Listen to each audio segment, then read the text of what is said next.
Terrified, raise our hands in the air, screaming, we are still here.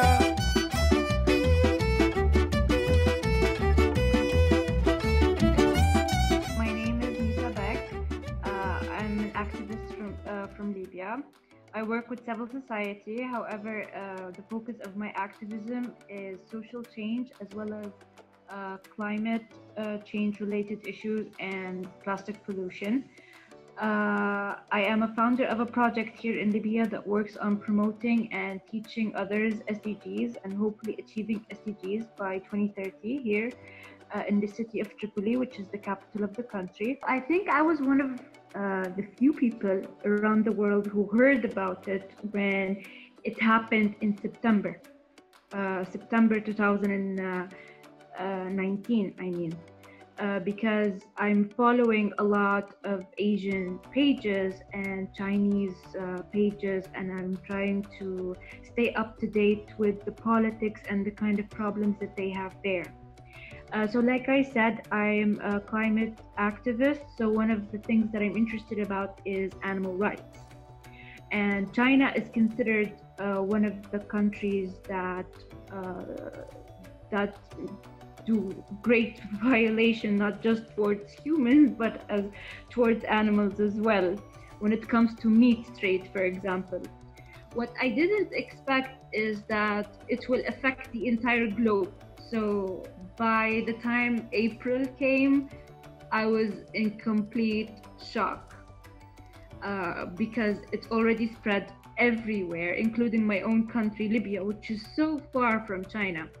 But at the same time, before things really got bad, I was slightly actually happy about it, because I know that in the upcoming years, we're going to be facing so many problems related to climate change and the abuses that humans do every day to nature. So what I thought is that this is a good wake-up call. This is just sort of a trailer to what's going to happen in the upcoming years.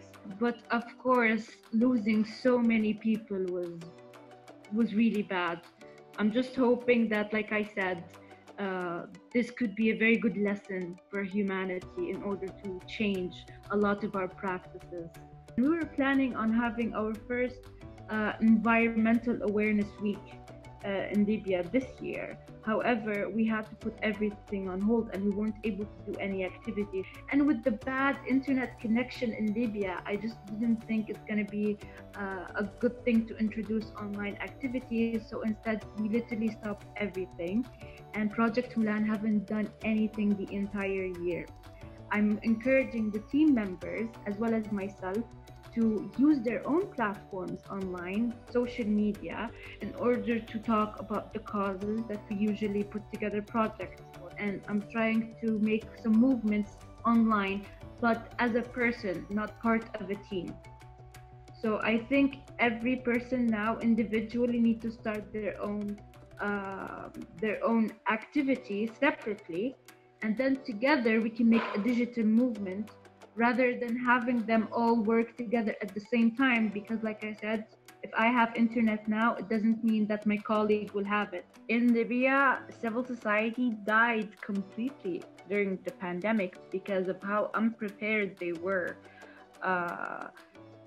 which is really, really sad actually, because that shows how the infrastructure of the civil society in Libya is really, really bad. I mean, prior to the revolution, we didn't have civil society, so it's kind of a new thing.